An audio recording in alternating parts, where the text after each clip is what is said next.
আল্লাহ রাব্বুল আলামিনের বাণী ফাইন্না মাআল উসরি ইউসরা ইন্না মাআল উসরি ইউসরা। আল্লাহ পাক বলেন জেনে রাখো, দুঃখ এবং কষ্টের সাথে রয়েছে সুযোগ আর সুবিধা, আর অসচ্ছলতার সাথে রয়েছে উদার সচ্ছলতা। জোরে কোন সুবহানাল্লাহ। কাজে ভয় পাওয়ার কারণ নাই, হতাশ হওয়ার কারণ নাই। মন আশায় বুক বেঁধে রাখো। গুনাহ করেছ, হতাশ হয় না। যুবকদের গুনাহ করা স্বাভাবিক। ইউনিভার্সিটির ছাত্র, কলেজের ছাত্র, প্রফেসর, শিক্ষক, অফিসার ঘুষ খেয়েছেন, জিনা করা হয়েছে, মদ খাওয়া হয়েছে, মিথ্যা কথা বলা হয়েছে, যাই কিছু করেন না কেন ভয় পাওয়ার কারণ নাই, নিরাশ হওয়ার কোনো দরকার নাই। আল্লাহ পাক ডেকে বলেছেন, কুল ইয়া ইবাদিয়াল্লাযীনা সারাফু আলা আনফুসিহিম লা তাকনাতু মির রাহমাতিল্লাহ। আরে আমার আল্লাহর মতো এত ভালো আর কেউ আছে? এত দরদ আর কারো আছে? আমার আল্লাহ বলেন, ও নবী আপনি শুনায় দেন, হে আল্লাহর বান্দারা, তোমরা যারা নিজেদের উপরে বাড়াবাড়ি করেছো, নিজেদের উপরে জুলুম করেছো, অত্যাচার করেছো, আমি আল্লাহর রহমত থেকে নিরাশ হয়ে যেও না। মানুষ যদি অপরাধ করে, বাপের সাথে অপরাধ করেছে, মায়ের সাথে অপরাধ করেছে, মা বাবা সন্তানের চাইতে এত বড় কল্যাণকামী তো আর কেউ নাই, কিন্তু মা বাবা কোনোদিন বলে না আয় বা আয় আমার ছেলে তোরে মাফ করে দে, এরকম বলে নাকি? মন চায় ছেলে যদি মাপ চাইতো, খুশি হয়ে মাফ করে দিতাম, কিন্তু কেন যে আসে না, ডাকে না যে আয় মাফ করে দেই। মা বাবা আপনাকে এত ভালোবাসে, সেই মা বাপও আপনাকে বলে না যে আয় মাফ করে দেই। আমার আল্লাহ হচ্ছেন এমন আল্লাহ, আল্লাহ রাব্বুল আলামিন ডাকেন, এ বান্দা খুন করেছিস ফিরে আয়, জিনা করেছিস ফিরে আয়, হত্যা করেছিস ফিরে আয়, চুরি করেছিস ফিরে আয়, কুফরি করেছিস ফিরে আয়, সুদ খেয়েছিস, ঘুষ খেয়েছিস, মদ খেয়েছিস ফিরে আয়, এসে আমার দরবারে চোখের পানি ফেল, আমার দরবারে কাঁদাকাটি কর। ইন্নাল্লাহা ইয়াগফিরুয যুনুবা জামিআ ইন্নাহু হুয়াল গফুরুর রহিম। আমার দরবারে চোখের পানি ফেলে কাঁদ, আমি রব্বুল আলামিন জিন্দেগীর গুনাহ মাফ করে দেব। সুবহানাল্লাহ, সুবহানাল্লাহ। আমার কাছে কাঁদ, চোখের পানি ফেল। আল্লাহ রাব্বুল আলামিনের কাছে বান্দার দুইটা ফোঁটা বেশি প্রিয়। একটা হলো জিহাদের ময়দানে যে রক্ত ফোঁটা দেওয়া হয়, এটা আল্লাহর কাছে প্রিয়। আর আল্লাহর ভয়তে গুনার জন্য লজ্জা করে, অনুশোচনা করে বান্দা যখন চোখের পানি ছেড়ে দেয়, আল্লাহর কাছে এটা অত্যন্ত প্রিয়। নবীজি বলেছেন, বান্দা যখন গুনার ভয়তে, আল্লাহর ভয়তে, জাহান্নামের ভয়তে অনুশোচনা করে যখন চোখ দিয়া পানি ছেড়ে দেয়, ওই চোখের পানি নাকের অর্ধেক আসতে না আসতে আল্লাহ রাব্বুল আলামিন বান্দারে মাফ করে দেয়। আল্লাহ বরদাস্ত করতে পারেন না যে বান্দা কাঁদবে। আমার ভাইরা, আল্লাহ রহমত, এই পৃথিবীতে আল্লাহ রহমতকে 100 ভাগ করা হয়েছে। আল্লাহ রহমতের কত ভাগ? এই 100 ভাগে 1 ভাগ সারা পৃথিবীতে ছড়াই দেওয়া হয়েছে। আর 99 ভাগ কার কাছে? আল্লাহর কাছে। 1টা ভাগ দুনিয়া ছড়ানো হয়েছে আদম আলাইহিস সালাম থেকে নিয়ে এই পর্যন্ত, এখান থেকে নিয়ে কিয়ামত পর্যন্ত পৃথিবীতে যত মানুষ আসবে, যত প্রাণী আসবে, তাদের মধ্যে প্রাণী জগতেও গাভী তার বাছুরকে ভালোবাসে, ঠিক কিনা? হাতি তার বাচ্চাকে ভালোবাসে, ঠিক কিনা? মুরগি তার বাচ্চাকে ভালোবাসে কিনা? প্রত্যেক মাই তার সন্তানকে ভালোবাসে মানুষের মতো। এই ভালোবাসা, স্নেহ, এই মমতা, এই করুণা, এই মহব্বত 1টা ভাগ দুনিয়ায় দেওয়ার পর আপনি আর আমি যতটুকুন ভাগে পেয়েছি সেই মহব্বতে, স্ত্রীর মহব্বতে অস্থির, মায়ের মহব্বতে অস্থির, সন্তানের মহব্বতে অস্থির। এখন চিন্তা করেন, একটা ভাগ সারা পৃথিবীতে বিতরণ করার পর যেটুক পেয়েছি তাতে যদি এত মহব্বত হয়, তাহলে এর 99 ভাগ মহব্বত যে আল্লাহর কাছে জমা আছে, এই বান্দার জন্য তার কত মহব্বত, এই বান্দার জন্য কত করুণা তার, কত মহব্বত তার, কত দয়া তার। এজন্য আল্লাহ রাব্বুল আলামিন বলেছেন, নাব্বি ইবাদি আন্নী আনাল গফুরুর রহিম। আমার নবী সুসংবাদ দিয়ে দাও, বান্দাদেরকে শোনায় দাও যে আমি আল্লাহ তাআলা ক্ষমাশীল আর দয়াবান। হুজুর কাঁদতেছিলেন, হযরত ওমর রাদিয়াল্লাহু তাআলা আনহু এসে দেখেন হুজুর একা কাঁদতেছে। হুজুর জিজ্ঞেস করছেন, হযরত ওমর জিজ্ঞেস করলেন, হুজুর আপনি কাঁদতেন কেন একা একা? হযরত ওমর বলেন, আমি যখন প্রশ্ন করলাম নবীজি বললেন, আমার কাছে কিছু আগে জিবরাইল এসেছিলেন, জিবরাইল এসে আমাকে বললেন আল্লাহ পাক বলেছেন, হে আমার নবী, ইসলামের ভিতরে থেকে যে সমস্ত মানুষগুলো ইসলামের ভিতরে থেকে চুল আর দাড়ি পাকায় দিছে, কিয়ামতের দিন এই লোকগুলারে আমি শাস্তি দিতে আমার শরম হবে। হযরত ওমর বলেন, হুজুর উম্মতের জন্য কত বড় খুশ খবর এটা, আর আপনি কাঁদতেছেন। হুজুর বলেন, ওমর তুমি জানো না আমার কান্নার কারণ ভিন্ন। আমার কান্নার কারণ হলো যে আল্লাহ রাব্বুল আলামিন কিয়ামতের দিন দাড়ি চুল পাকা বান্দারে শাস্তি দিতে শরম করবেন। সেই দাড়ি চুল পাকা বান্দাগুলি আল্লাহর সাথে নাফরমানি করতে শরম করে না। আমি এই লজ্জায় কাঁদতেছি। ভাইরা, হুজুর আল্লাহ পাক বলেন, আমার নবী রাতের আধারে যখন একটা বুড়া আমার দরবারে হাত উঁচু করে, একটা বুড়া মানুষ রাতের আধারে যখন আমার দরবারে হাত উঁচু করে আর যখন বলতে থাকে, রব্বুল আলামিন আমার পেছনের জীবনটা বড় খারাপ করেছি, এমন কোন কাজ জীবনে করি নাই যা তোমার কাছে কিছু দাবি করতে পারি, সব রকমের নাফরমানি করেছি, আজ আমি বুড়া হয়ে গেছি, কামাই করতে পারি না, ছেলে আমাকে চোখে দেখতে পারে না, পুত্রবধূ আমাকে ঘরে জায়গা দেয় না, আমার স্ত্রী আমাকে দেখতে পারে না, রোজগার করতে পারি না, হাঁটতে পারি না, চলতে পারি না, সবার কাছে আমি পিতা হয়ে গেছি, আমি দাঁড়াতে পারি না, কোমরে ব্যথা পাই, হাঁটুতে ব্যথা পাই, চলতে পারি না, কানে শুনতে পাই না, চোখে দেখতে পারি না, আর তোমার কাছে কিছু চাইয়া নেব এমন ভালো কাজও করি নাই। এইভাবে যখন বান্দা কাঁদতে থাকে আমার দরবারে, ও আমার হাবিব আমার রহমতের দরিয়ায় জোশ মেরে যায়, আমার শরম হয় এই বুড়াটারে কেমনে খালি হাতে ফিরাইয়া দেই। সুবহানাল্লাহ, সুবহানাল্লাহ। আমার আল্লাহর এত দয়া, আমার আল্লাহর এত মায়া, এত মহব্বত। আমার আল্লাহ রাব্বুল আলামিন বলেন, ওয়াইদা সালাকা ইবাদি আন্নি ফাইন্নী করিব। ও আমার হাবিব, আমার বান্দা আমার ব্যাপারে প্রশ্ন করে, আমি বান্দার একদম নিকটে। কোরআন শরীফের ভিতরে যত জায়গায় রাসূলকে বলা হয়েছে সুয়ালের কথা, আপনাকে প্রশ্ন করা হয়, আল্লাহ তার জবাব কুল এই কথা বলে জবাব দিয়েছেন। যত জায়গায় সুয়াল এসেছে, যেমন কোরআনে কারীমের মধ্যে আল্লাহ পাক বলেন, ওয়ায়াসআলুনাকা আনিল মাহিদ, মেয়েদের হায়েজ সম্পর্কে জিজ্ঞাসা করা হয়, কুল হিয়া আযা, হে নবী আপনি বলুন। এভাবে করে কুল দিয়ে জবাব দেওয়া হচ্ছে। আবার প্রশ্ন করা হচ্ছে, ওয়ায়াসআলুনাকা আনিল আনফাল, এই গনিমতের মাল সম্পর্কে হুজুর আপনাকে, হে নবী আপনাকে প্রশ্ন করা হয়। আল্লাহ কুল দিয়া জবাব দিলেন। আল্লাহ বলেন আপনি বলেন, ওয়ায়াসআলুনাকা আনিল খামরি ওয়াল মাইসির, আল্লাহ পাক বলেন নবী আপনারে প্রশ্ন করা হয়, কুল ফীহিমা ইসমুন কাবীর, আল্লাহ কুল দিয়া বললেন তুমি বলো।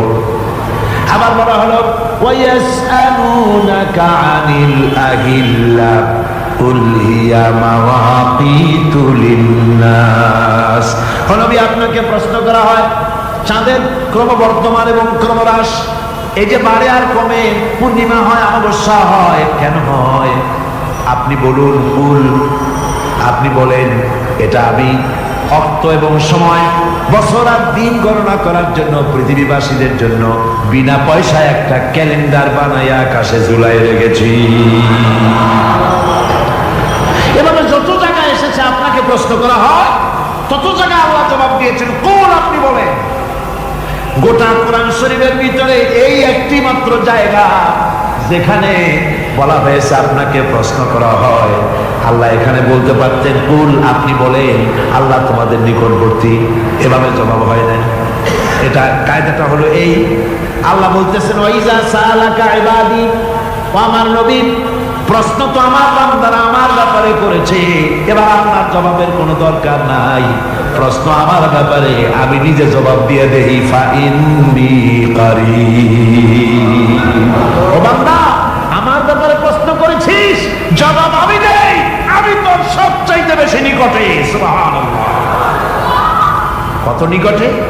ওয়ালাহানু আকরাবু ইলাইহি মিন হাবলিল ওয়ারিদ, তোর যে রব এই শাহরগের চাইতেও আমি তোর বেশি কাছে। সুবহানাল্লাহ, আমার ডাক, আমার ডাক কলিজা দিয়া ডাক, অন্তর দিয়ে ডাক।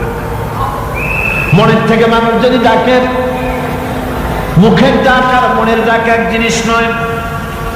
দিল সে জুবাত নিকলতি है, असर रखती है पर नहीं मगर ताकते परवाज रखती है।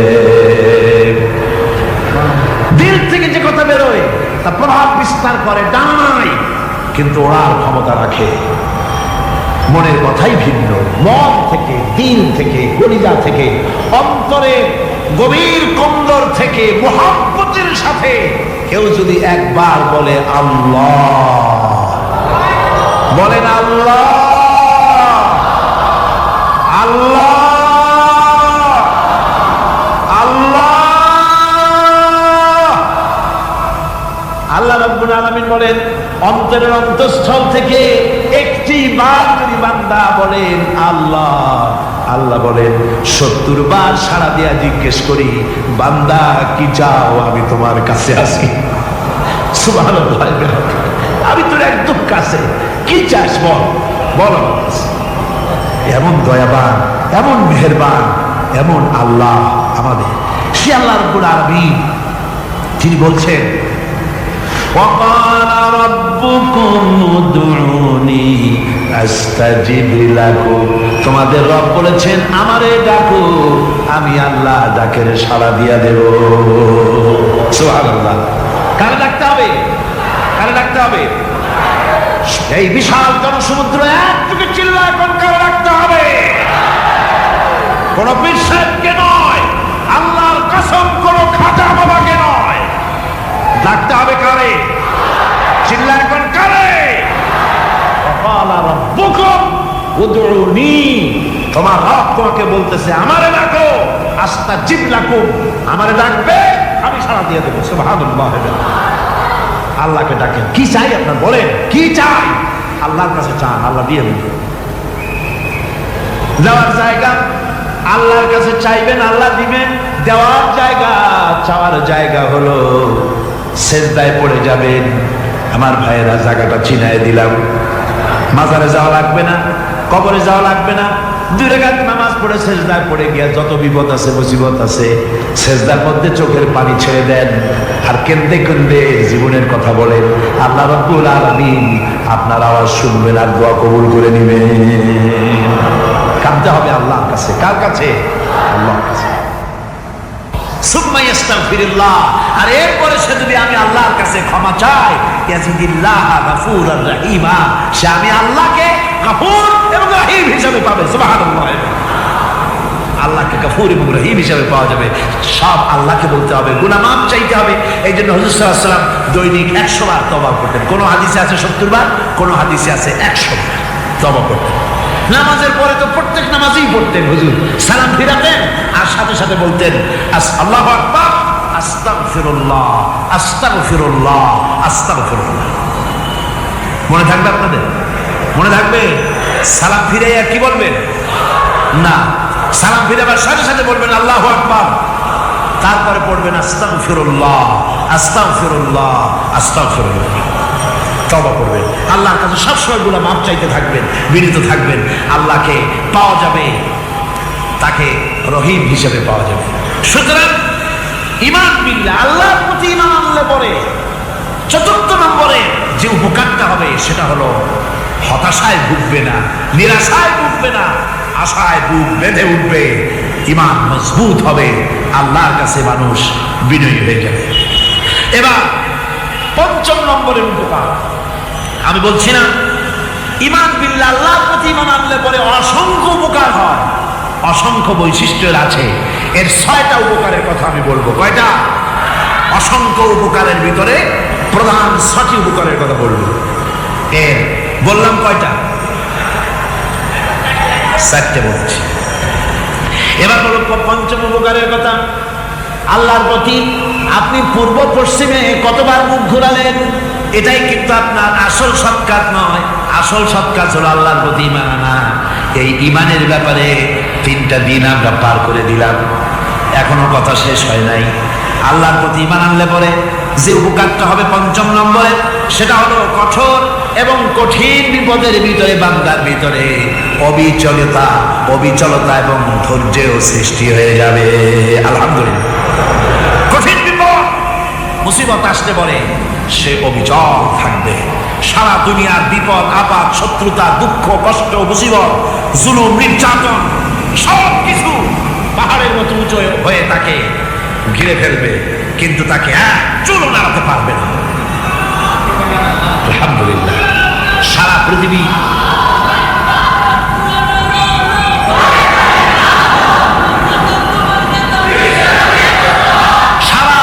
একদিকে আর সে একা একদিকে থাকবে। বিরোধিতা তো হবেই, বিপদ তো আসবেই। কবি বলতেছেন সাথে যা কার হ্যাঁ अज़ल से ताइम्रोज सते जाका रहा है अज़ल से ताइम्रोज चरागे मुस्तफा भी से शरारे गुलाबीस। সে আগমন কাল থেকে শুরু করে মুস্তাফা সাল্লাল্লাহু আলাইহি ওয়াসাল্লামের দীপ শিখার সাথে আবু জাহেল, আবু লাহাবের অগ্নিস্ফুলিঙ্গের টক্কর লেগেই আছে। রাসূলুল্লাহ আল্লাহর দেওয়া এই বিধান, এই দ্বীনের বাতিটা টিম টিম করে চলেছে। আর বরকি, টর্নেডো, হাজার হাজার মাইল বেগে হ্যারিকেন এসেছে, গর্কি এসেছে, টর্নেডো এসেছে, টাইফুন এসেছে, কিন্তু এই আলো নিভাইতে পারে নাই। সুবহানাল্লাহ। এই আলো নিভাতে পারে নাই। এই শত্রুতা চিরকালে নিভাতে পারবে না। কারণ হচ্ছে আল্লাহ রাব্বুল আলামিন বলেছেন ইউরিদুনা লিয়ুতফিউ নূরাল্লাহি বিআফওয়াহিহিম ওয়াল্লাহু মুতিম্মু নূরিহি ওয়ালাউ কারিহাল কাফিরুন। ওরা চায় মুখের ফু দিয়ে আমার আলোকে নিভিয়ে দেবে, কিন্তু আমি আমার আলোকে পূর্ণতা দান করব, তাতে কাফের বেঈমানদের কলজায় যত জ্বালা যন্ত্রণা হোক আমার দিন কেউ মিটাই দিতে পারবে না। সুবহানাল্লাহ। সুতরাং বিপদে অবিচলতা আসবে, সে অটল হবে, মজবুত হবে। কোরআনে কারীম বলতেছে ওয়া কাযালিকা জাআলনা লিকুল্লি নাবিয়্যিন আদুওয়াম মিনাল মুজরিমিন। এই পৃথিবীতে এমনি করে আমি সকল নবীদের শত্রু বানিয়েছি, সব পাপিষ্ঠ অপরাধীদেরকে। নবীদের সাথে বিরোধিতা করেছে কারা? পাপিষ্ঠরা, অপরাধীরা। আজও খুঁজে দেখে, আজও ইসলামী আন্দোলনের বিরোধিতা যারা করে সবগুলি কি পাপিষ্ঠ? সত্য কিনা কর?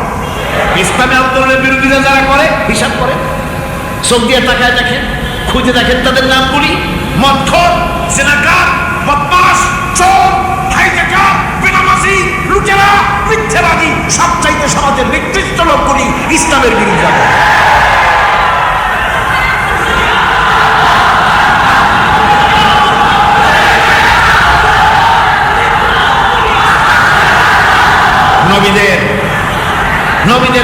আল্লাহ বলেন সব যুগে নবীদের সাথে শত্রুতা করেছে পাপিষ্ঠরা। আল্লাহর কথা, কার কথা? সকল যুগে নবীদের সাথে শত্রুতা করেছে পাপিষ্ঠরা, নিকৃষ্ট ধরনের অপরাধীরা। সুতরাং নবী রাসূলদের অবস্থা যখন এই, তখন দ্বীনের দাওয়াত যারাই দেবে তাদের কিসমত এরকম হবেই। এই বাধার মোকাবেলা তাদেরও করতে হবে। এই যে বাধাটা আসে, এই যে মারে, অপরাধ কি? এই যে তারা চোর বা ডাকাত যাদের মারা হয়। আল্লাহ রাব্বুল আলামিন বলেন অপরাধ হলো ওয়ামা নাকামু মিনহুম ইল্লা আইয়ুমিনু বিল্লাহিল আজিজিল হামিদ। অপরাধ হচ্ছে ঈমানদার লোকদের উপরে নির্যাতন চালিয়েছে, অন্য কোনো কারণে নয়। কারণ একটাই, তারা আল্লাহর জমিনে আল্লাহর দ্বীন প্রতিষ্ঠা করতে চেয়েছে, আর কোনো অপরাধ না। জমিন আল্লাহর, জমিন কার? এই বিশাল জনসমুদ্র গর্জে উঠুন এক চোখে বলুন জমিন কার? আইন চলবে কার? এখানেই সংঘর্ষ বেঁধেছে আবার কাল করে। মানুষ অত্যাচারিত হয়েছে, সাহাবায়ে কেরাম অত্যাচারিত হয়েছে। বুখারী শরীফের হাদিসে এসেছে রাসূল করিম সাল্লাল্লাহু আলাইহি ওয়াসাল্লামের কাছে হযরতে খাব্বাব কি উপস্থিত হয়েছিলেন।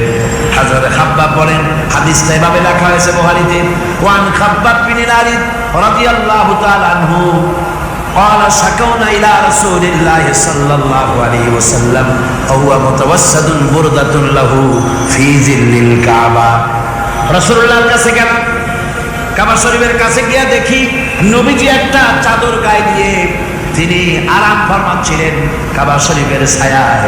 সেখানে গিয়ে বললাম, আলা তাস্তানসিরু লানা আলা তাদউ লানা ইয়া রাসূলুল্লাহ, হে আল্লাহর রাসূল, আপনি কি আমাদের জন্য আল্লাহর কাছে দোয়া চাইবেন না? আপনি কি আল্লাহর কাছে আমাদের জন্য সাহায্য চাইবেন না? আমাদের লোকগুলিকে, মুসলমানগুলিকে মারতে মারতে তো শেষ করে ফেলে দিল। তারা আমাদের সুমাইয়াকে মারলো, আমাদের খাব্বাবকে উটের সাথে পায়ের দড়ি লাগায় টানলো, আমাদের খোবায়েবকে তারা আগুনের উপরে চিৎ করে শোয়ায় রাখলো, না খায় রাখতেছে, মারতেছে। কষ্টে তো শেষ হয়ে গেলাম, হুজুর আপনি কি আমাদের জন্য দোয়া করবেন না? হাদিস শরীফে এসেছে নবীজি উঠে বসলেন সোজা হয়ে।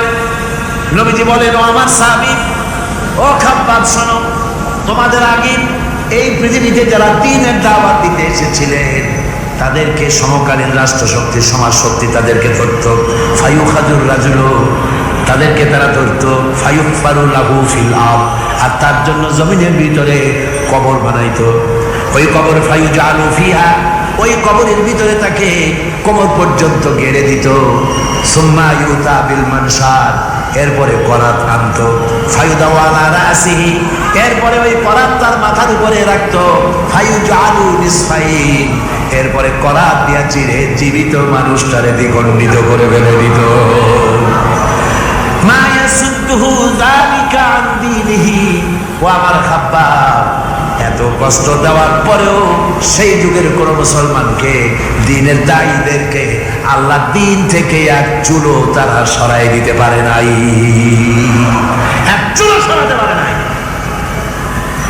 ওয়াল্লাহি, ও খাব্বাব, আমি আমার আল্লাহর নামে কসম করে বলছি, লা ইতামান্নাল্লাহু হাযাল আমর হাত্তা ইয়াসিরা আর-রাকিবু মিন সানা ইলা হাযরামাউত। আমি কসম করে বলি, আল্লাহ রাব্বুল আলামিনের এই সানা থেকে হাযরামাউত পর্যন্ত লোকেরা যাতায়াত করবে, সুন্দরী রমণীরা গমন করবে, সদাকারীরা যাতায়াত করবে, টাকা নিয়া পয়সা নিয়া যাতায়াত করবে। তাদের মনের মধ্যে লুটের ভয়, টাকার ভয়, চুরির ভয়, ডাকাতির ভয়, জেনার ভয়, হত্যার ভয়, ধর্ষণের ভয়, কোনো ভয় থাকবে না। লা ইয়াখাফু ইল্লাল্লাহ, আল্লাহ ছাড়া কোনো ভয় থাকবে না। এমন একটা সমাজ, এমন একটা সময় আসবে, ওয়ালাকিন্নাকুম তাস্তাজিলুন, অথচ খুব তাড়াহুড়ো তোমরা করতেছো। তাড়াহুড়ো করো না, সময় আসবে ইনশাআল্লাহ। আমার ভাইয়েরা, আমার বন্ধুগণ, কঠিন বিপদে অবিচলতা এবং ধৈর্যের দৃষ্টান্ত রেখে গেছেন আম্বিয়া আলাইহিমুস সালাম। সুবহানাল্লাহ। কঠিন বিপদে অবিচলতা, দৃঢ়তা, ধৈর্য কারে বলে, তার দৃষ্টান্ত কারা রেখেছেন? আম্বিয়া আলাইহিমুস সালাম। ওনারাই আমাদের আদর্শ, নবীরাই আদর্শ, সাহাবায়ে কেরাম রিদওয়ানুল্লাহ তাআলা আলাইহিম আজমাইন আমাদের আদর্শ। ভাইরা আমার, মুসা আলাইহিস সালামকে ফেরাউন যখন ঘিরে ফেলে দিল, কোরআনের সব কথা গল্প গুজবার ইতিহাসের জন্য লেখা হয় নাই।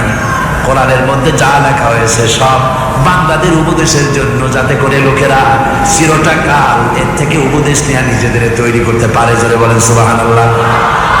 মুসা আলাইহিস সালামের কথা আল্লাহ বলেন, ফেরাউন তাকে ঘিরে ফেলে দিল, পালাবার রাস্তা নাই। ফালাম্মা তারাআল জামআন ক্বালা আসহাবু মূসা ইন্না লামুদরাকুন। মুসা আলাইহিস সালামের উম্মতরা বললেন, হে মুসা, পাকা হয়ে গেছি, পালাবার রাস্তা নাই। তিন দিক থেকে আমাদেরকে ঘেরাও করেছে ফেরাউনের শক্তি। সামনে কি? দরিয়া, আর তিন দিকে কি? ঘেরাও আন্দোলন। পালাবার পথ নাই, পালাবার পথ নাই। সারাশি আক্রমণ, ঘেরাও আন্দোলন। এই যে ঘেরাও টেরাও তো আজকে নতুন নয়, ঘেরাও আসছে অনেক আগের থেকে। আসলে কথা বুঝতে পারছি। মাইক না থাকলে আমি কি করবো কল? আজকে এরকম হচ্ছে কেন? আগামীকাল ঠিক হবে ইনশাআল্লাহ, রাগ করেন না। গান হচ্ছে, বসেন বসেন।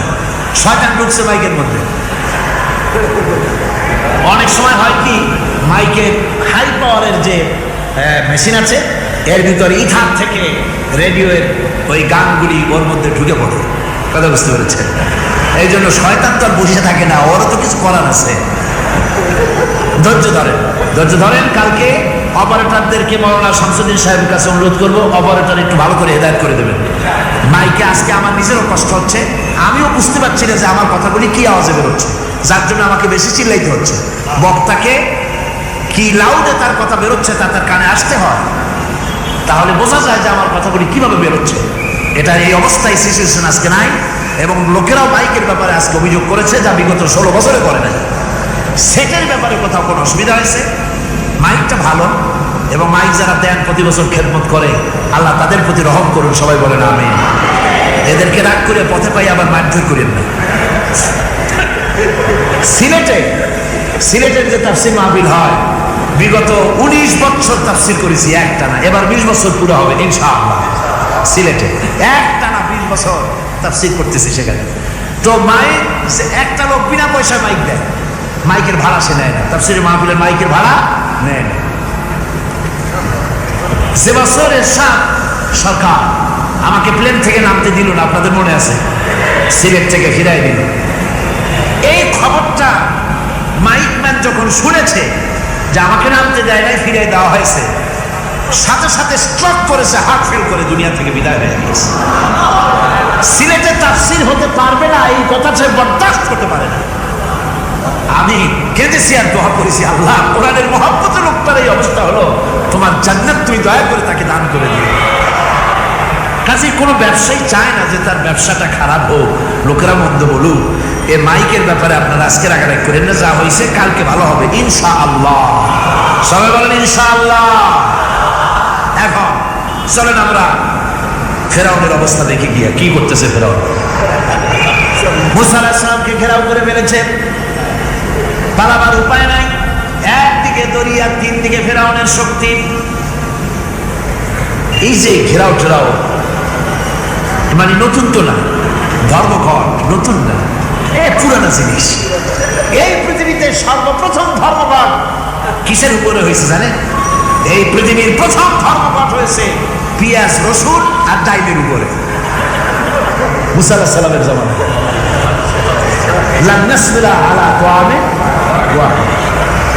আমরা এক রকমের খাদ্য আর খাবো না, আমাদের পেঁয়াজ দেওয়া লাগবে, ডাল দেওয়া লাগবে, রসুন দেওয়া লাগবে। সর্বপ্রথম ধর্মঘট হয় মুসা আলাইহিস সালামের জামানায়, সেখান থেকে শুরু হয়েছে। কিন্তু মশাল মিছিল যে আসতো কই থেকে, এইটা আমি খুঁজে পাইনি। পরে প্রত্যেকটা জিনিসের তো ইতিহাস আছে, আমি খুঁজতে খুঁজতে পেলাম। আমি জানি না এর ইতিহাস মূলে কোথায়, কিন্তু আমি যতদূর খুঁজে পাইছি সেটা হলো মশাল মিছিলের আবিষ্কার হয়েছে লঙ্কায় রাবণের সময়। হনুমানের লেজে আগুন দিয়ে দিয়া তারপরে লঙ্কা কাণ্ড ঘষালো, নামই আছে লঙ্কা কাণ্ড। হনুমানেরা লেজে আগুন দিয়ে রাবণ যে লঙ্কায় মশাল মিছিল করেছিল হনুমানকে দিয়া, ওই হনুমানের ওই সিস্টেমটা এখনো আমাদের দেশে চালু আছে। এইটা আসলে কোন ভদ্রলোকের এই মিছিল হওয়া উচিত না। আগুন নিয়ে কিসের মিছিল? আগুন হলো জাহান্নামের প্রতীক। আগুন কিসের প্রতীক? জাহান্নামের প্রতীক। যদিও আমাদের উপকার লাগে, কাজে লাগে। সুতরাং আমরা যা করব প্রত্যেকটা জিনিসের পেছনে সুন্নতে নববীর কোনো না কিছু থাকতে হবে। কথা বুঝতে পেরেছেন? তিন দিক থেকে ঘেরাও হয়ে গেছে, পালাবার কোনো রাস্তা। হযরতে মুসা আলাইহিস সালামের কাছে উম্মতেরা বললেন, পালাবার তো কোনো পথ নাই, এখন উপায়টা কি? আমাদের তো আর উপায় নাই। মুসা আলাইহিস সালাম দেখেন বিপদে পড়ে গেছেন, কিন্তু ধৈর্য হারান নাই, ভয় পান নাই। ভয় পাইছিলেন? ভয় পেয়েছেন? প্রশ্নই ওঠে না। মুসা আলাইহিস সালাম আল্লাহ পাক যাদেরকে বলেছেন উলুল আযম, রাসূল যাদের বলেছেন তার মধ্যে হযরত মুসা একজন উলুল আযম পয়গম্বর। চারটিখানি কথা না, আল্লাহ কথা বলছেন তার সাথে, কালিমুল্লাহ তিনি। সুবহানাল্লাহ। মুসা আলাইহিস সালাম শোনালেন, কাল্লা ইন্না মাইয়া রাব্বি সায়াহদিন। কখনো নয়, আমার উম্মতেরা ভয় পেও না, আমার রব অবশ্যই আমাকে পথ দেখাবে। সুবহানাল্লাহ। তিন দিক থেকে শত্রু, একদিকে দরিয়া, পালাবার কোন রাস্তা নাই। সেখানে দৃঢ়তার সাথে তিনি বলছেন, অবশ্যই আমার আল্লাহ আমারে পথ দেখাবে। সুবহানাল্লাহ। নবীরা এই দৃঢ়তা দেখিয়েছেন, অবিচলতা দেখাইছেন। আল্লাহ পাক মুসা আলাইহিস সালাম যখন এই দৃঢ়তা দেখালেন, এই অবিচলতা দেখালেন, সঙ্গে সঙ্গে জিবরাইল এসে হাজির হয়ে গেলেন। আল্লাহ পাক বলেন, ফাআওহাইনা ইলা মূসা আন আদরিব বিআসাকাল বাহরা ফানফালাকা ফাকানা কুল্লু ফিরকিন কাত্তাউদিল আযীম। মুসা আলাইহিস সালামকে আমি ওহী নাযিল করলাম, তাকে বললাম হাতে যে লাঠি আছে এই লাঠি দিয়ে আঘাত করো দরিয়ার উপরে। দরিয়ার উপরে আঘাত করলেন, একটা রাস্তা হয় নাই, 12টা রাস্তা তৈরি হয়ে গেল। আর দেওয়ালগুলা পাহাড়ের মতো উঁচা হয়ে গেল। দরিয়ার ভিতরে পাহাড়ের মতো উঁচা, মজবুত 12টা রাস্তা। এবার মুসা আলাইহিস সালাম তার দলবল নিয়ে চললেন। আল্লাহ রাব্বুল আলামিন বলেন, ওয়া আনজাইনা মূসা ওয়া মান মাআহু আজমাইন। মুসা এবং তার সাথী সঙ্গীদেরকে আমি পার করে দিলাম। মুসা আলাইহিস সালাম এবং তার সাথী সঙ্গী নিয়ে যখন দরিয়ার মাঝখানে আসছে, ফেরাউন তার দলবল নিয়ে এসে গেছে। আসে দেখে নদীর মধ্যে রাস্তা। বাবা, উক্ত কায়দা! ও মনে করছে ওর বাজানের তৈরি করা ডিস্ট্রিক্ট বোর্ডের রাস্তা। ওর লোকজন নিয়ে নেমে গেছে দরিয়ার ভিতরে। ও আসছে মাঝখানে, মুসা আলাইহিস সালাম চলে গেছে ওপারে, দরিয়া পার। মাঝখানে যখন এসে গেল, আল্লাহ রাব্বুল আলামিন পানিকে অর্ডার করলেন কুন। আল্লাহর তো বটন টেপা লাগে না, মুখ দিয়া কোনো হুকুম করা লাগে না, শুধু বলেন কুন। যে ব্যাপারে কুন বলেন ফায়াকুন, সাথে সাথে হয়ে যায়। আল্লাহ বললেন কুন, আর অমনি রাস্তা বন্ধ হয়ে গেল। এবার তুফান শুরু হয়েছে নদীতে, ঢেউয়ের উপরে ঢেউ, মওজুন কাল জিবাল, পাহাড়ের মতো উঁচু হয়ে হয়ে ঢেউ আসতেছে। দলবল ঘোড়া আর অস্ত্রপাতি যা ছিল সব মরে শেষ। এবার ফেরাউন একা উপরে ওঠে আর নিচে নামে, পানি খেতে খেতে পেটের কাম সারা। জনমের খাওয়া খাইছে পানি, এখন জানটা বাঁচবার আর উপায় না, বাঁচবার আর উপায় নাই। ফেরাউন তার নিজের জীবন সম্পর্কে হতাশ হয়ে গেল। এবার ফেরাউন বলতেছে, আমানতু আন্নাহু লা ইলাহা ইল্লাল্লাযী আমানাত বিহি বানু ইসরাঈল। আমি ঈমান আনলাম, আমি ঈমান আনলাম আল্লাহ ছাড়া কোনো ইলাহ নাই। ওই আল্লাহর উপর ঈমান আনলাম যে আল্লাহর উপর ঈমান এনেছে বনি ইসরাঈলেরা। আল্লাহ যাতে ঠিক পাইছে কোন আল্লাহর উপর ঈমান আনছে। বনি ইসরাঈলের আল্লাহর উপর ঈমান আল্লাহ। আল্লাহ এই তো মুসলমান হয়ে গেছে, এরপরও আমার সুবাও কেন? আল্লাহ রাব্বুল আলামিন জবাবে বলেন আল আন, এখন ওয়াকাদ আসাইতা ক্বাবলু ওয়া কুনতা মিনাল মুফসিদিন, এখনই মানে আমার কথা বলছো, অথচ যুগের পর যুগ, বছরের পর বছর ধরে আমার মানুষের উপরে মন করা আইন চালায়েছ, আমার পয়গম্বরের সাথে বেয়াদবি করেছ, আজ তোমাকে আমি ছাড়ছি না, তোমাকে আজকে ছেড়ে দেব না, আমি তোমাকে মারব। আর সমস্ত প্রাণীগুলিকে, স্থলচর প্রাণীগুলিকে আল্লাহ পাক অর্ডার দিয়ে দিলেন, এই ফেরাউনের লাশকে ডুবাবি না, পচাবি না, খাবি না, আলিয়াউমা নুনাজ্জিকা বিবাদানিক, আমি তোমার শরীরে বাঁচায় দেব, পোকে খাবে না, পানিতে পচবে না, মাছে খাবে না, কুমিরে খাবে না, দুনিয়ার কোনো পশুতে খাবে না, আমি তোরে শুটকি বানাইয়া রাখবো, যাতে করে দুনিয়ার সমস্ত ফেরাউন যত যুগে যুগে আসে তোরে দেখে যেন হেদায়েত নিতে পারে। ফেরাউনকে আল্লাহ শুটকি বানায় রাখছে। আমি ফেরাউনদের লাশ দেখেছি ব্রিটিশ মিউজিয়ামে। ফেরাউন তো একটা না, অনেকগুলা, আসলটারে অবশ্য দেখিনি। ব্রিটিশ মিউজিয়ামে ওই ফেরাউনগুলার লাশ যখন অসুবিধা হয়, মমিগুলি, তখন ইংল্যান্ডে নিয়ে যায় চিকিৎসা করাবার জন্য। ছোট্ট কাছে গর্তের ভিতরে, তারপরে চামড়া টামড়া হাড়ের সাথে মিশানো, ওইভাবে চেহারা দেখলে মনে হয় যে সত্যি ফেরাউন এগুলো। আর ব্রিটিশের কাম, মিশর থেকে নামছে এমন কোনো জিনিস নাই। আমি সেখানে এক বক্তৃতা বলছিলাম, আপনারা এদের এখন সভ্য, এদের এখন ভদ্র, এরা হলো ইন্টারন্যাশনাল শো, ওরা সারা দুনিয়া চুরি করেছে। লন্ডনে বক্তৃতা করেছি, সারাটা দুনিয়া চুরি করছে, আমাদের দেশকে শোষণ করেছে। এই বিশাল ভূভাগকে শোষণ করে ইংল্যান্ডের দ্বীপটাকে তারা সাজাইছে।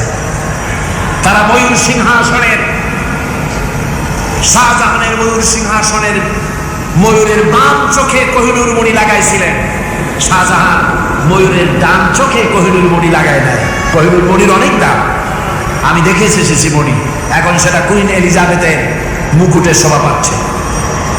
সেই মণি এমনি বলে প্রবাদে ৭ রাজার ধন এক মাণিক্য, বলেন এরকম অনেক দাম। শাহজাহান দেখালেন, আমি মুসলমান, আমার কাছে এটার দাম নাই, এই জন্য ময়ূরের ডান চোখে লাগালাম না, বাম চোখে লাগাই দিলাম। এইটারে চুরি করছে। তারপরে মিশর থেকে, মিশরের মমি চুরি করেছে, জুতা চুরি করছে, ছাতি চুরি করছে, পিসা চুরি করেছে। আমি বললাম এইগুলা কি ভদ্রলোক নাকি? এরা জুতা চোর, পিসা চোর, লাঠি চোর, সব চুরি করেছে। যাই দেখেন ব্রিটিশ মিউজিয়ামের মধ্যে সব দুনিয়া চুরি করা জিনিস নিয়ে তারা মানুষকে দেখাইয়া পয়সা অর্জন করছে। টিপু সুলতানের তরবারিটা পর্যন্ত চুরি করেছে। আজ পর্যন্ত ব্রিটিশ মিউজিয়ামে টিপু সুলতানের তরবারিটা আছে, আমি তরবারিটা দেখে এসেছি। আমার বন্ধুগণ, বলতেছিলাম যে পৃথিবীতে আল্লাহ রাব্বুল আলামিন নবীরা তাদের চরিত্র দিয়ে বিপদের মোকাবেলা করে, দুনিয়ার সামনে কঠিন বিপদের মোকাবেলা করে অবিচলতা, দৃঢ়তা দেখায় গেছেন যে কেমন করে এই পৃথিবীতে বিপদের সামনে মোকাবেলা করতে হয়। ধৈর্য ধরতে হবে, বিপদ আসবে পাহাড় সমান হয়ে, আপনাকে ধৈর্য ধারণ করতে হবে সেভাবে বুক বেঁধে। যেহেতু এটা যদি বিশ্বাস হয় যে আমার কিসমতে যা আছে তার থেকে বেশি কিছু হবে না, তাহলেই আপনার ধৈর্য আসবে, ভয় পাবেন না। কথা ঠিক কিনা কর?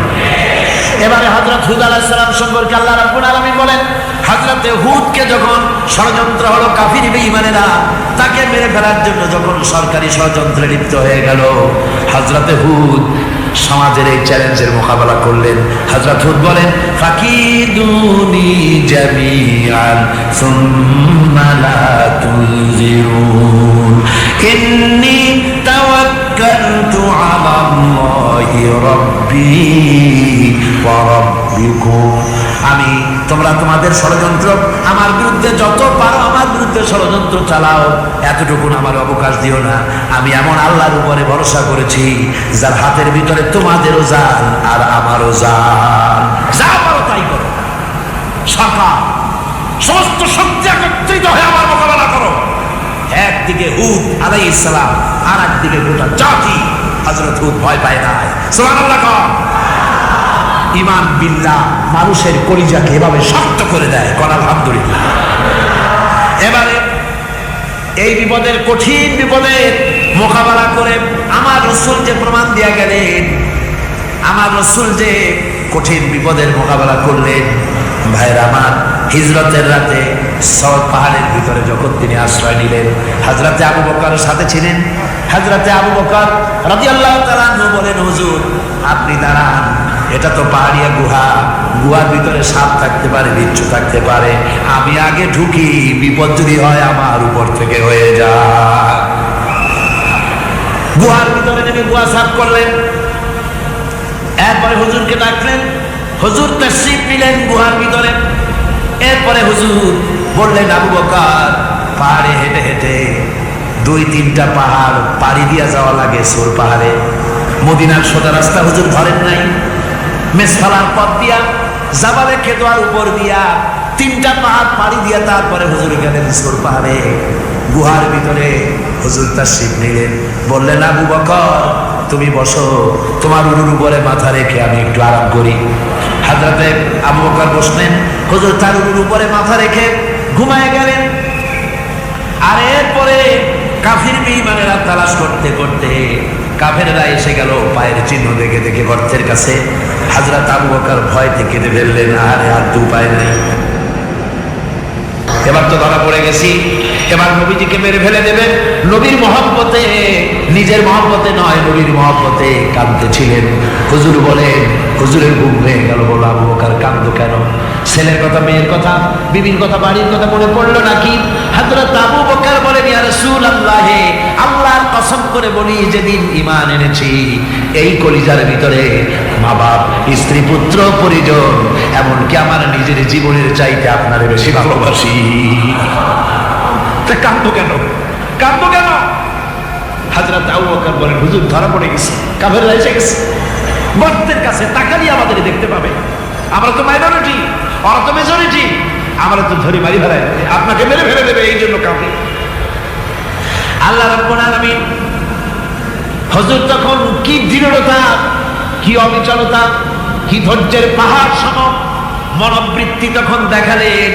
আল্লাহ কোরআন শরীফে চিরকাল যাতে মানুষরা হেদায়েত দিতে পারে, সেজন্য হুজুরের কথা উঠায় দিলেন কোরআনে।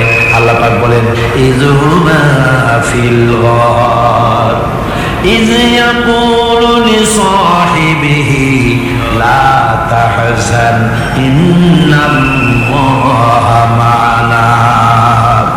ও বন্ধু, ভয় পেও না, আল্লাহ আমাদের সাথে আছেন। সুবহানাল্লাহ। আল্লাহ আমাদের সাথে আছেন। আমরা মাইনরিটি নই, আমরা মেজরিটি। আল্লাহ আছে আমার সাথে, ভয় পাওয়ার কোনো কারণ নাই। সুবহানাল্লাহ।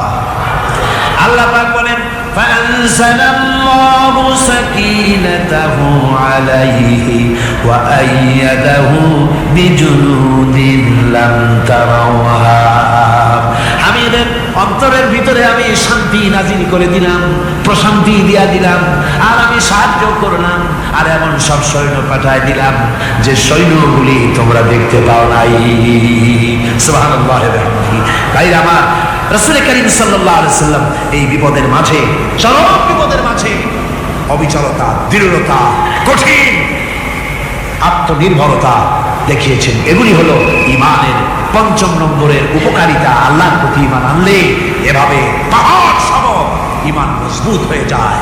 জেলের পরোয়া করি না, ফাঁসির পরোয়া করি না, শহীদ হওয়ার পরোয়া করি না, মেরে ফেলে দেবে, উড়ায় দেবে, হত্যা করবে, পরোয়া করি না। পরোয়া করি কেবলমাত্র কাকে? জোরে বলেন, কারে? এইরকম মুসলমান হাজার হাজার লাখ লাখ দরকার নাই, 313 জন যথেষ্ট। কয়জন যথেষ্ট? 313 জন যথেষ্ট। বদরে যারা জান দিয়ে, মাল দিয়ে দ্বীনকে প্রতিষ্ঠিত করেছিলেন, এরকম 313 জনই যথেষ্ট ছিল। এই দৃঢ়তা, এই অবিচলতা, এই ঈমান, এই ধৈর্য, শিক্ষা দেয়, এই উপকার করে ঈমান বিল্লাহ। আল্লাহর প্রতি ঈমান আনলে এভাবে পাহাড়ের মতো শক্ত হয়ে যায় কলিজা। কোন আলহামদুলিল্লাহ। আমার বন্ধুগণ, এবার আমি বলবো সর্বশেষ উপকারের কথাটা বলি, মোনাজাত ছেড়ে দেব। কয়টার কথা বলছিলাম? উপকার ছয়টা উপকারের কথা বলেছি। অনেকগুলি বৈশিষ্ট্য, অনেকগুলি উপকারের মধ্যে আল্লাহর প্রতি ঈমানের 6টা উপকারের কথা 5টা বলা হয়ে গেছে। এবার 6ষ্ঠ নম্বর এবং শেষ নম্বর, এটা হচ্ছে আল্লাহর প্রতি ঈমান আনলে পরে তার দ্বারা সবচাইতে বেশি ফায়দা পায় সমাজ এবং রাষ্ট্র। বল আলহামদুলিল্লাহ, বল আলহামদুলিল্লাহ। আল্লাহর প্রতি ঈমানের দ্বারা নৈতিক সংশোধন হয় এবং রাষ্ট্র আর সমাজ সবচাইতে বেশি উপকৃত হয়। কারণ হলো ঈমানদার ব্যক্তি আল্লাহর প্রতি যে ঈমান এনেছে তার মনের মধ্যে ধারণা এটা হয়, আমার কোনো কাজ তো গোপন থাকে না। ইন্নাল্লাহা লা ইয়াখফা আলাইহি শাইউন ফিল আরদি ওয়ালা ফিস সামা। আল্লাহর কাছে গোপন বলতে কিছু নাই, আকাশেও নাই, জমিনেও নাই, কোনো কিছু গোপন নাই। সুতরাং আমি যা করি সব আল্লাহ দেখেন এবং শোনেন। এমনকি মানুষ যে কল্পনা করে সে কল্পনাও আল্লাহ টের পায় না, নাকি টের পায় কিনা?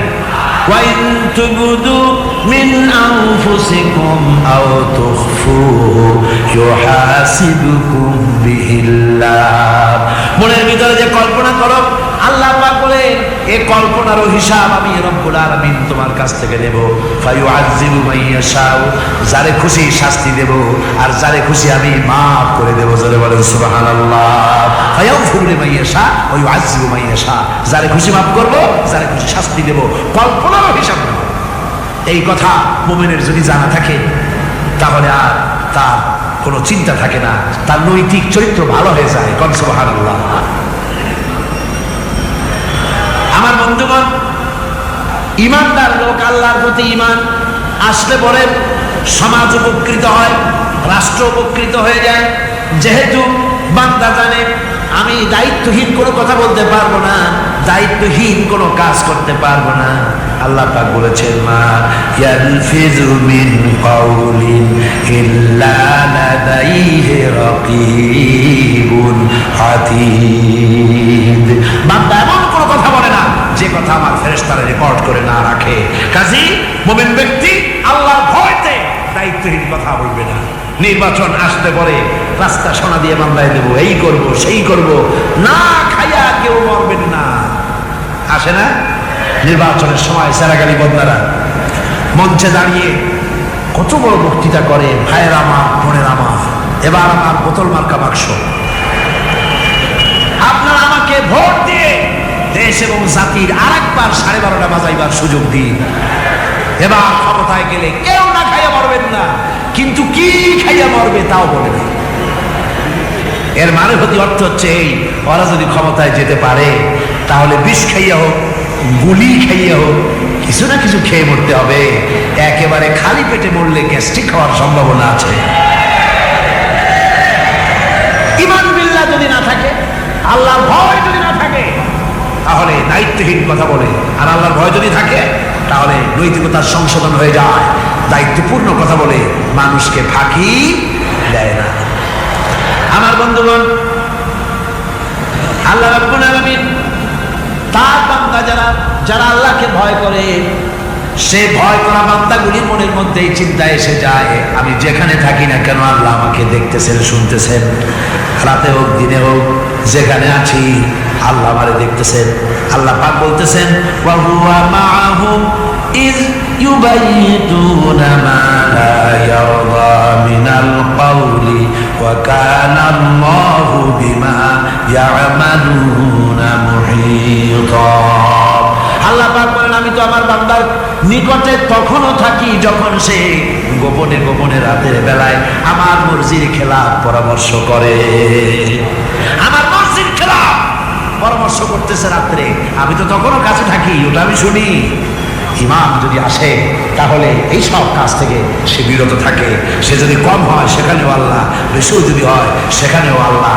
এমন কোনো জায়গা আছে নাকি চিটাগংয়ে যেখানে আপনি একটা আকাম করবেন আর আল্লাহ টের পাবে না? কোন আছে নাকি? আচ্ছা চট্টগ্রামে না থাকুক, বাংলাদেশের কোনো জায়গা আছে নাকি? পার্বত্য চট্টগ্রামে যত পাহাড় আছে, উঁচু নিচে জায়গা আছে, ওই জায়গায় বোধহয় আছে নাকি? সারা পৃথিবীতে আছে কোথাও? আল্লাহকে ফাঁকি দেওয়ার জায়গা কোথাও? সব স্পষ্ট। আল্লাহ কি ঘুমায় নাকি? ঘুমায়? তার কাছে দিনও যায়, রাতও তাই। সমানে তিনি দেখতে পান, শুনতে পান, সবকিছু দেখতে পান, সবকিছু শুনতে পান। তাকে ফাঁকি দেওয়ার কোনো উপায় নেই। এই জন্য ষষ্ঠ নম্বরের উপকার যেটা হয় সেটা হলো সমাজ উপকৃত হয় ওই মানুষ দিয়ে যার মধ্যে ঈমান আছে। হযরত ওমর রাদিয়াল্লাহু তাআলা আনহু রাতের আধারে শেষ রাত্রে ঘুরতেছিলেন, দেখেন এক বাড়িতে কথা হচ্ছে, কথাবার্তার আওয়াজ পাওয়া যায়, মনে করলেন কোনো অসুখ বিসুখ নাই। ঘরে গিয়ে কান পাচ্ছেন দেওয়ালের সাথে, শুনতে পাচ্ছেন ভিতরে বুড়ি মা তার মেয়েকে বলছে, উঠের দুধ দোয়াই নিয়ে আসছি, এর মধ্যে পানি মিশা, তারপর সকালে বাজারে নিয়ে যান। মেয়ে বলছে, মা এই কামটা আমি পারবো না। কেন পারবি না? হযরত ওমর ফরমান জারি করেছেন, দুধে পানি মিশাতে নিষেধ করেছেন, কাজে এই কাজটা আমি পারবো না। আরে বেটি, আমিরুল মুমিনিন দেখ এখন কোথায় যায়, ঘুমাই আছে, সে কি দেখতেছে নাকি যে পানি মিশাই নাকি মিশাই? মেয়ে বলতেছে, মা আমিরুল মুমিনিনকে ফাঁকি দেওয়া যেতে পারে, তার পুলিশ বাহিনীকে ফাঁকি দেওয়া যেতে পারে, কিন্তু আল্লাহ রাব্বুল আলামিনের চোখকে ফাঁকি দেওয়া যাবে না। হযরত ওমর এই কথা শুনে বাড়ি চলে গেলেন, আর নিজের ছেলেকে ডেকে বললেন, ছেলে আমার, অমুক জায়গায় একটা বাড়ি আছে, সেখানে একটা যুবতী মেয়ে আছে, ওই মেয়েটার বিয়ে হয়েছে কিনা শোনো, যদি বিবাহ না হয়ে থাকে তুমি তোমার নিজের বিয়ের প্রস্তাব দাও।